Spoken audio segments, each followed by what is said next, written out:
कह के आपन गड़िया गुलाबी सड़िया हो गुलाबी सड़िया। ये गीत जो है लगातार ट्रेंडिंग में है, यानी कि लगातार ट्रेंड कर रहा बा। गीत आई गीत नागेंद्र उजाला जी गौले बानी आ यहाँ के संगे संगे एगो लेडीज कलाकार बाड़ी उ गईले बाड़ी आ वही गीत के दिन हो एगो गाड़ियों किना गई। तो सबसे पहले तो बधाई देव रुआ है स्कॉर्पियो S11 आ गई, बड़ा बड़ा बधाई बा। का कहे जनता जनार्दन के आपके भी सादर प्रणाम बा और जे भी खबर गांव तक जे भी देख रहल बा आदरणीय सब दर्शक के सादर प्रणाम बा। और बहुत खुशी होला कोनो जब अच्छा काम होला जब तो बड़ा खुशी होला।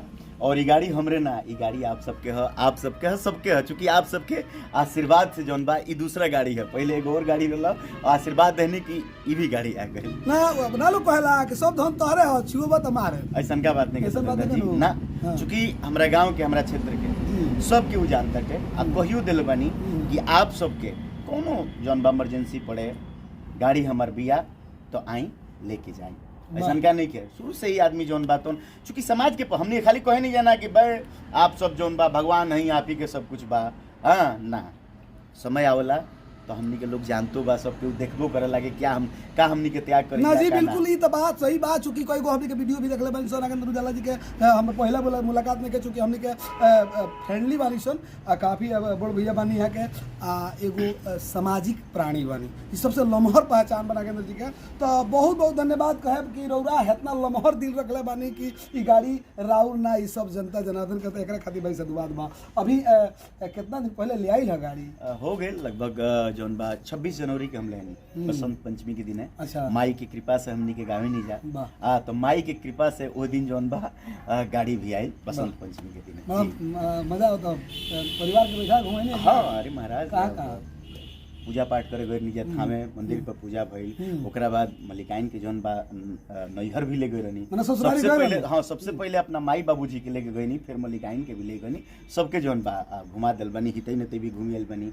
सौर समाज में भी कोई आदमी लेके गइल बा अपन चढ़त हटे मौका मिले तो हम जो के जरूर बैठे बिल्कुल बिल्कुल रौरा लोगिन के बीच में एगो अभी तो लगातार यहाँ के गीत ट्रेंडिंग कर रहल बा। अबे रोल सुने के एक दिल मंगोइया बा हजार बा जैसे जैसे अभी नागेंद्र जी कहीं जात नहीं तो लइका ये कहता सही उहे हमन जोन गीतिया बाजता। चूंकि इतना ना रील बनल बा, कितना रील बन गइल बा लगभग जी 15 लाख से ऊपर रील। बताई 15 लाख जौना गीत पर रील बनल बा ओकर अब ओकरा बारे में ओकर एथी के बारे में का बतियो तो इतना ट्रेंडिंग बा 60 पार कर गइल बा कि ना 60 मिलियन जी न्यू खोटा वीडियो सीरीज पर 58 मिलियन। अच्छा। और बाकी चैनल पर तो 5 मिलियन 8 मिलियन 7 मिलियन ऐसे करके माने 100 मिलियन क्रॉस बैठे माने पचकियो फेंकले बा और पचकी में भी जान बा। तो लगातार जौन बा तो ट्रेंडिंग में चल रहल बा, ट्रेंडिंग स्टार के नाम सब यहाँ के जानल जा रहल बानी। अब देखिए चूंकि ट्रेंडिंग स्टार कहला से खाली ना होला लुका एगो बहुत शब्द आइल बा कि झमकावला से होई। तो झमकावला से जौन बात उनकी जे ना होई तो बिना झमकावला के बस के होइयो नहीं के। देखी एगो BR 28 नंबर यहाँ के लिखल बानी जब हम ओइनी है जैसे अंदर आ देखनी है BR 28 तो हमरा मन में एगो प्रश्न आ गइल भाई देखो तनी कि लोग कलकत्ता दिल्ली माने ज़्यादातर लोग पटना के नंबर ले लेता, राजधानी के नंबर, लखनऊ के लोग नंबर ले लेता जैसे हाईलाइट होता तो ताकि लोग जाने कि जे फलानवा जौन बाड़े ट्रेंडिंग स्टार होन सुपर स्टार होन आई जौन बात कि राजधानी में रहले। लेकिन रौरा मन में IPL 28 गोपालगंज में रहे अभी जे सीमित बनी। जी सबसे पहले तो हमार सौभाग्य बाकी गोपालगंज के जौन बा माटी में हमारे जन्म हुआ तो हमरा अपना जिला के भी रिप्रेजेंट करे बा। हम जहाँ जाई इससे तो लोग जानता कि गोपालगंज के हनी मगर गोपालगंज की गाड़ी लेके जाए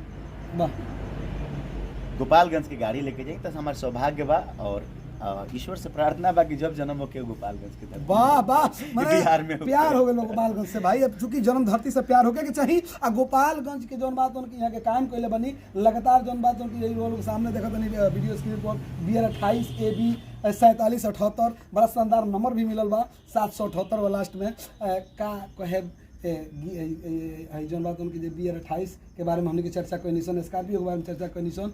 लेकिन अभी फिलहाल जौन बात जौन अच्छी से जानल जाइले अभी कौन कौन और गीत आ रहल बा ट्रेंडिंग में बा।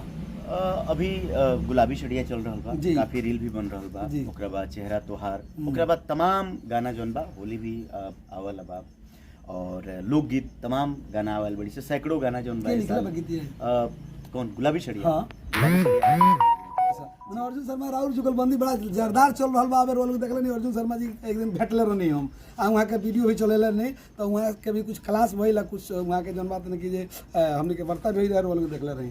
अभी फिलहाल लेडीज कलाकार के भाई जी में गुलाबी सड़िया शिल्पी राजी बनी शिल्पी जी माने ये तीनों जोड़ी जन बात उनकी धूम मचा होता लगातार ट्रेंडिंग स्टार में जन बात उनकी तीनों आदमी की गिनती होता। अभी कौन कौन गीत राउर एक घड़ी गौनी हन माने तत्काल में है ना नियर है गुलाबी सड़िया।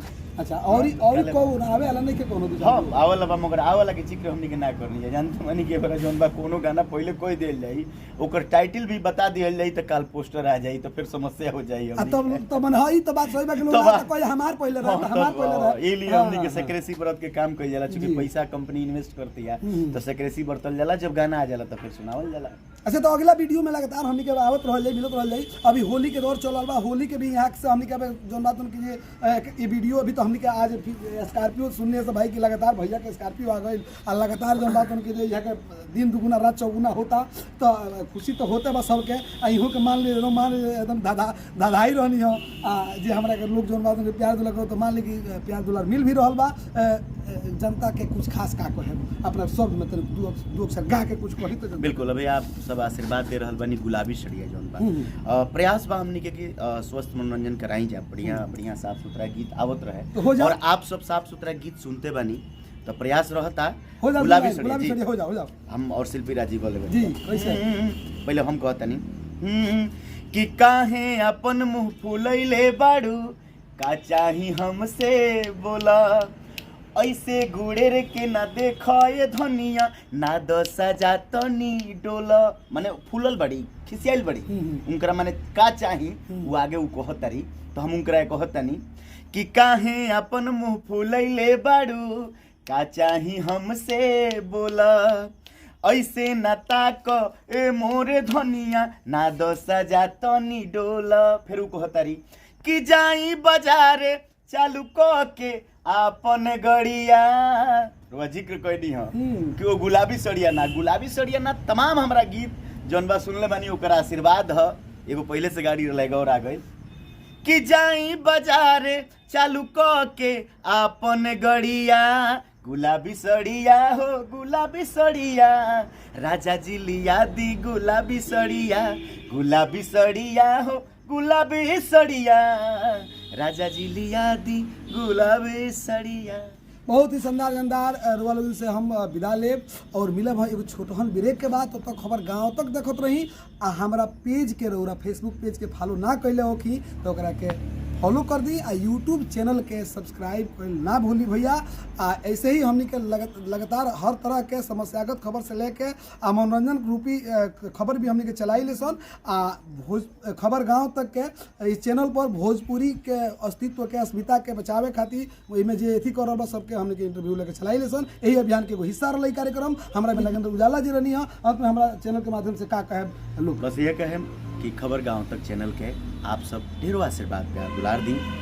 यूट्यूब से देख रहल बानी तो सब्सक्राइब कर दी बेल आइकन के बटन दबा दी पेज से देख रहल बानी तो फॉलो कर दी लाइक कर दी चूँकि आप सब आशीर्वाद दें तबे न यहाँ सबके मनोबल बढ़ी यहाँ सब रुआ सबके बीच में अच्छा खबर लेके आएम सब है चूँकि दिन रात यहाँ सब मेहनत करनी। अगर 12 बजे कोनो खबर चलाओ के बाद तो 12 बजे जाके यहाँ के सब खबर के कवर करनी सब है दूर दूर जाके कलाकार के दिखावनी सब है समस्या के जौन बात सामने ले आवनी सब है।